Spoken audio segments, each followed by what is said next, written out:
என்ன சொல்றது, எப்படி ஆரம்பிக்கிறதுன்னு தெரியல.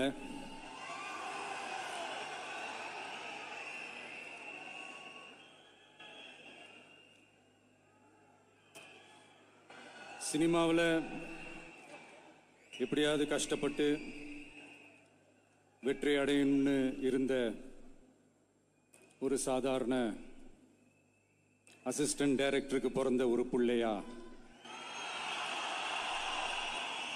எனக்கும் வாழ்க்கையில் வறுமைனா என்னன்னு எனக்கு நல்லாவே தெரியும், பசினா என்னன்னு எனக்கு நல்லாவே தெரியும். நான் ஒன்றும் பெரிய மன்னர் பரம்பரையிலிருந்துலாம் வந்துடல. உங்களை மாதிரி தான், உங்களில் ஒருத்த மாதிரி தான், உங்க குடும்பத்தில் ஒருத்த மாதிரி தான், உங்க புள்ள மாதிரி தான், உங்க மகன் மாதிரி தான், உங்க அண்ணன் மாதிரி தான், உங்க தம்பி மாதிரி தான்.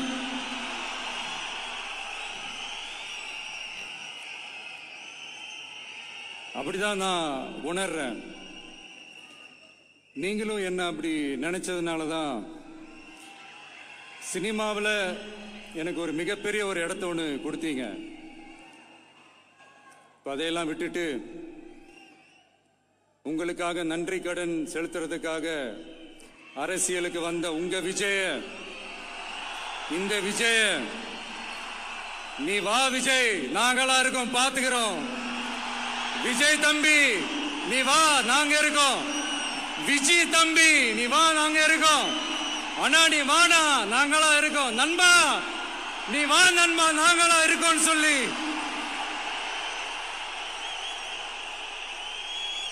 அவ்வளவு அன்பா, அவ்வளவு உறவா என்ன ஏத்துக்கிட்டீங்க. இந்த நேரத்தில் இதை நான் சொல்லணும். இந்த டிராவல்ல, இந்த ப்ராசஸ்ல எனக்கு எவ்வளவோ கஷ்டங்கள், எனக்கு எவ்வளவோ இந்த அவமானப்படுத்தினதெல்லாம் ஒரு பக்கம் இருந்தாலும், எனக்காக கூட நின்ன உங்களுக்கும் அதே மாதிரி கஷ்டங்கள், அதே மாதிரி அவமானங்கள், அதையெல்லாம் நீங்க பெருசா எடுத்துக்காம, அதையெல்லாம் நீங்க பொருட்டாவே எடுத்துக்காம, என்னோட வலிகளை, என்னோட வேதனைகளை உங்களோட தான் நினைச்சு என் கூடவே நின்னு இன்னைக்கு சி ஜோசப் விஜய் எனும் நான்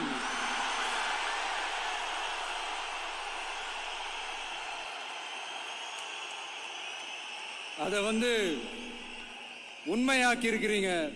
உண்மையிலே எனக்கு என்ன சொல்றதுன்னு எனக்கு தெரியல. என்னுடைய உறவுகளே, என்னுடைய சொந்தங்களே, நான் ஒன்றும் தேவ தூதன்லாம் கிடையாது. நானும் ஒரு இயல்பான ஒரு வாழ்க்கை வாழ்ற ஒரு சாதாரணமான மனுஷன்தான். நான் முன்னாடியே சொன்ன மாதிரி அது செய்வேன் இது செய்வேன்னு பொய்யான வாக்குறுதிகள்லாம் கொடுத்தவங்கள நான் ஏமாத்த மாட்டேன். எது சாத்தியமோ அது மட்டும்தான் நான் செய்வேன்.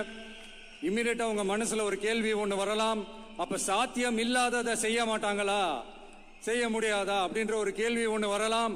இத்தனை கோடி மக்கள் என் கூட இருக்கும் போது எது வந்தாலும் பார்த்துக்கலாம், என்ன வந்தாலும் பார்த்துக்கலாம் அப்படின்ற அந்த கான்பிடன்ஸ் என் மனசுல இருக்கு. இன்னொரு விஷயமும் நான் இங்க சொல்லணும். இன்னைக்கு நம்ம தமிழ்நாடு கவர்மெண்ட் இருக்கிற அந்த நிலைமையை பத்தி நான் உங்ககிட்ட நான் சொல்லணும். கிட்டத்தட்ட 10 லட்சம் கோடிக்கு மேல கடன் வாங்கி வச்சுட்டு போயிருக்கிற இன்னைக்கு அந்த தமிழ்நாடு அரசு இருக்கிறப்போ, கஜானாவை சுத்தமா தொடச்சி வலிச்சு வச்சுட்டு போயிருக்கிறப்போ, தூக்க முடியாத சுமையை ஏத்தி வச்சுட்டு போயிருக்கிறப்போ,